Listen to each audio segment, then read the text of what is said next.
بسم اللہ الرحمن الرحیم اللہم صلی علی محمد معدن الجود والکرم وآلہ وبارک وسلم۔ ماشاء اللہ ماہ ربیع النور شریف، ماہ ربیع الاول شریف کی آمد ہے، اور اس مبارک مہینے میں ہمارے آقا مولا صلی اللہ علیہ وآلہ وسلم کی ولادت مبارکہ ہوئی۔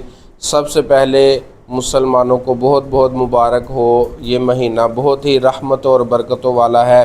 تو سب سے پہلے سرکار کی آمد کے نعرے لگواتے ہیں۔ سرکار کی آمد، دلدار کی آمد، مختار کی آمد، یاسین کی آمد، طٰہٰ کی آمد۔ تو آئیں اس مبارک مہینے میں ہم سرکار علیہ الصلوۃ والسلام کے حلیہ مبارک کے حوالے سے حدیثیں سنیں گے کہ سرکار علیہ الصلوۃ والسلام کا حلیہ مبارک کیسا تھا۔ تو جی بچوں، آج کون سی حدیث پاک سنائیں گے؟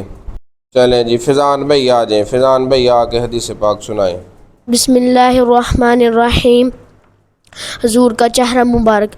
حضرت جابر بن سمرہ رضی اللہ تعالیٰ عنہ فرماتے ہیں، میں نے چاندنی رات میں حضور رسول صلی اللہ علیہ وآلہ وسلم کو دیکھا تو آپ صلی اللہ علیہ وآلہ وسلم مجھے چاند سے بھی زیادہ خوبصورت لگے۔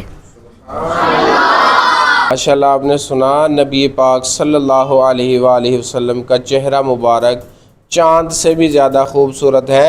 اور بھی روایتیں ملتی ہیں، جیسے کہ حضرت ام عائشہ صدیقہ رضی اللہ تعالیٰ عنہ فرماتی ہیں کہ میں اندھیرے کمرے میں کوئی چیز تلاش کر رہی تھی، غالباً سوئی، تو آپ سرکار علیہ الصلوۃ والسلام کمرے میں تشریف لائے تو اتنی روشنی ہو گئی کہ مجھے وہ گمی ہوئی سوئی مل گئی۔ اور آپ علیہ الصلوۃ والسلام کا چہرہ مبارک، حضرت انس بن مالک رضی اللہ تعالیٰ عنہ فرماتے ہیں کہ آپ علیہ الصلوۃ والسلام کا چہرہ مبارک گول تھا، اور آپ علیہ الصلوۃ والسلام کے مبارک چہرے کو جو بھی پہلی مرتبہ دیکھتا تو وہ ہیبت میں مبتلا ہو جاتا، اور جو آپ علیہ الصلوۃ والسلام کے پاس بیٹھتا، قریب بیٹھتا، تو اس کو حضور علیہ الصلوۃ والسلام کے چہرے کی طرف کشش ہو جاتی تھی۔ تو ہمارے آقا مولا صلی اللہ علیہ وآلہ وسلم کا چہرہ مبارک ہی ایسا ہے جس نے پوری دنیا کو چمکا دیا، اور بہت سارے کفار آپ علیہ الصلوۃ والسلام کا چہرہ مبارک دیکھ کر مسلمان ہوئے۔ اللہ تعالی ہم سب کو بھی حضور علیہ الصلوۃ والسلام کے مبارک چہرے کی نور کی خیرات عطا فرمائے۔ اعلیٰ حضرت فرماتے ہیں، چمک تجھ سے پاتے ہیں سب پانے والے، میرا دل بھی چمکا دے چمکانے والے۔